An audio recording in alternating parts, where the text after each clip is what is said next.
পাথরকুচি পাতায় রয়েছে 10টি রোগের ঔষধ। আপনি জানলে অবাক হয়ে যাবেন।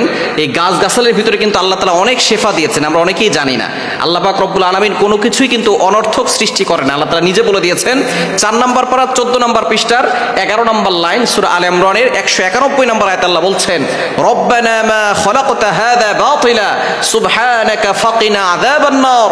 আল্লাহ তাআলা দুনিয়াতে অনর্থক কোনো কিছু সৃষ্টি করেন নাই। আল্লাহ তাআলা সবকিছুই মানব জাতির সেবার জন্য সৃষ্টি করেছেন। আর গাছগাছালির ভিতরে কিন্তু অনেক ওষুধ রয়েছে, এটা আমরা অনেকেই জানি না। আগে তো এত বর্তমানে যে চিকিৎসা আছে, আগে কিন্তু এরকম চিকিৎসা ব্যবস্থাপনা ছিল না। তখন মানুষ গাছগাছালি দিয়েই তারা সুস্থ হয়ে যেত। আলহামদুলিল্লাহ, আল্লাহর উপরে ভরসা করে এই গাছগাছালি দিয়েই তারা সুস্থ হতো। এবং এই যে পাথরকুচি পাতা, এর ভিতরে কিন্তু 10টি রোগের ওষুধ রয়েছে এবং গাছের ভিতরে কিন্তু কোনো সাইড ইফেক্ট নেই, কোনো পার্শ্ব প্রতিক্রিয়া নেই। এটা খেলে আপনার শরীরে উপকার হবে, কোনো ক্ষতি হবে না। বিশেষ করে 10টি রোগের ওষুধ রয়েছে এই পাথরকুচি পাতার ভিতরে। 1 নাম্বার হচ্ছে যাদের কিডনিতে সমস্যা আছে এবং কিডনিতে পাথর জমে যায় অনেক সময়, এই কিডনির পাথর অথবা কিডনিতে সমস্যা, এই সমস্যা দূর করার জন্য সকালবেলা খালি পেটে যদি আপনি পাথরকুচি পাতা 1টা 2টা অথবা 3টা যদি পাতা চিবিয়ে খেতে পারেন, ইনশাআল্লাহ কয়েকদিনের ভিতরে আপনার কিডনির সমস্যা দূর হবে। কিডনিতে পাথর থাকলে সেই পাথর আস্তে আস্তে করে আল্লাহ পাক রব্বুল আলামিন এই পাতা চিবানো রসের মাধ্যমে আল্লাহ তাআলা সেখান থেকে মুক্তির ব্যবস্থা করে দিবেন। সুতরাং 1 নাম্বার হচ্ছে কিডনির সমস্যা দূর হয়, পাথরের সমস্যা দূর হয়।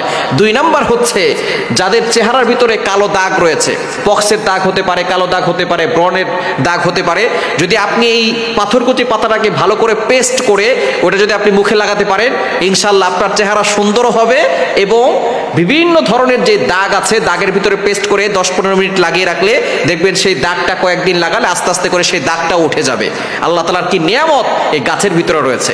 3 নাম্বার হচ্ছে আল্লাহ পাক রব্বুল আলামিন চুলকানি যাদের রয়েছে, চুলকানি থাকলে এই পাথরকুচি পাতাটা যদি ভালো করে পেস্ট করে শরীরে একটু যেখানে যেখানে চুলকানি আছে সেখানে লাগাতে পারেন, ইনশাআল্লাহ চুলকানি ভালো হয়ে যাবে। এবং একটু পানি, গরম পানিতে সেদ্ধ করে সেই পানিটা খাবেন, ইনশাআল্লাহ আল্লাহ পাক রব্বুল আলামিন চুলকানি রোগ থেকে আল্লাহ তাআলা আপনাকে হেফাজত করবেন।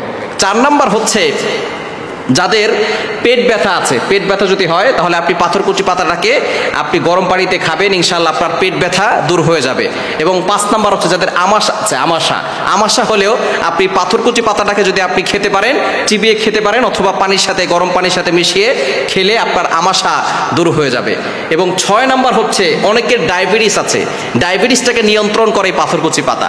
ডায়াবেটিস হচ্ছে এমন একটা রোগ, যে রোগের কারণে মানুষ কিন্তু আস্তে আস্তে আরো বড় ধরনের রোগের দিকে ধাপিত হয়ে যায়। এজন্য ডায়াবেটিসটাকে নিয়ন্ত্রণ করবে পাথরকুচি পাতা। সকালবেলা খালি পেটে আপনি 2-3টা পাতা চিবিয়ে খাবেন এবং বিশেষ করে চায়ের সাথেও আপনি খেতে পারেন। চায়ের ভিতরে আপনি এই পাতাটা দিতে পারেন, দিয়ে সেই চাটা খেলে তার একটু রস আপনার ভিতরে যাবে, দেখবেন আস্তে আস্তে করে ডায়াবেটিসটা আপনার নিয়ন্ত্রণে আসবে। এবং ডায়াবেটিস যাদের, তারা সকালবেলা একটু হাঁটাচলা করার চেষ্টা করবেন, অবশ্যই ফজরের নামাজ পড়বেন। নামাজের মতো বড় ব্যায়াম আর হতে পারে না। আলহামদুলিল্লাহ সুম্মা আলহামদুলিল্লাহ, নামাজের ভিতরে যে ব্যায়াম আছে, দুনিয়ার ভিতরে অনেক যারা রিসার্চ করে, তারা রিসার্চ করে দেখেছে যে নামাজের ভিতরে যে ব্যায়াম আছে, অন্য কোনোভাবে এইরকম ব্যায়াম হয় না। শরীরের প্রত্যেকটা জায়গার ব্যায়াম হয় একমাত্র নামাজের ভিতরে। নামাজের মাধ্যমে আল্লাহ তাআলাকে সন্তুষ্ট করা যায়, শরীরটাকেও ফিট রাখা যায়। এজন্য যারা ডায়াবেটিসের রোগী আছে, তারা সকালবেলা একটু হাঁটবেন, ফজরের নামাজ পড়বেন, তাহাজ্জুদ নামাজ পড়বেন, একটু আগে আগে উঠবেন। তারা ঠিকই, অনেকে আছে ডায়াবেটিসের রোগী, আগে আগে উঠে তারা দৌড়াতে পারে, হাঁটতে পারে, কিন্তু ফজরের নামাজ পড়ে না। অবশ্যই ফজরের নামাজ পড়বেন এবং একটু হাঁটবেন এবং সকালবেলা খালি পেটেই পাথরকুচি পাতাটা খাবেন, ইনশাআল্লাহ ডায়াবেটিস নিয়ন্ত্রণে চলে আসবে। 6 নাম্বার। 7 নাম্বার হচ্ছে যাদের শ্বাসকষ্ট আছে, ঠান্ডার সমস্যা, ঠান্ডাজনিত সমস্যা যাদের আছে, এটা আপনি গরম পানির সাথে খাবেন, ইনশাআল্লাহ আপনার ঠান্ডাজনিত সমস্যা দূর হয়ে যাবে, শ্বাসকষ্ট দূর হয়ে যাবে। 8 নাম্বার হচ্ছে লিভারের সমস্যা, লিভারের সমস্যা দূর করে এটা।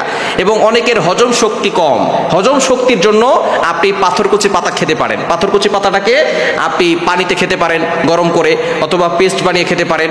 আপনি এটা খাওয়ার পরে ইনশাআল্লাহ দেখবেন আস্তে আস্তে আপনার হজম শক্তি বৃদ্ধি হবে। এবং 10 নম্বরে আপনার রক্ত শূন্যতা আল্লাহ পাক রব্বুল আলামিন এই পাথরকুচি পাতার মাধ্যমে কমিয়ে দিবেন। যাদের রক্ত শূন্যতা আছে, পাথরকুচি পাতা খাবেন, ইনশাআল্লাহ আল্লাহ পাক রব্বুল আলামিন আপনাকে শেফা দিবেন। সুতরাং এই পাতার ভিতরে অনেক রোগের আছে, রোগ প্রতিরোধ ক্ষমতা বাড়াবে, বিভিন্ন ধরনের রোগ থেকে আপনাকে হেফাজত করবে। এজন্য আমরা এটা খাওয়ার চেষ্টা করবো এবং অবশ্যই আল্লাহর প্রতি ইয়াকিন রেখে, বিশ্বাস রেখে খাবো। এবং সূরা ফাতিহা পড়ে ফু দিয়ে খেলে আরো বেশি উপকার হবে। আল্লাহ তাআলা আমাদের সকলকে এই আমলটি করার এবং সুস্থ থাকার তৌফিক দান করে।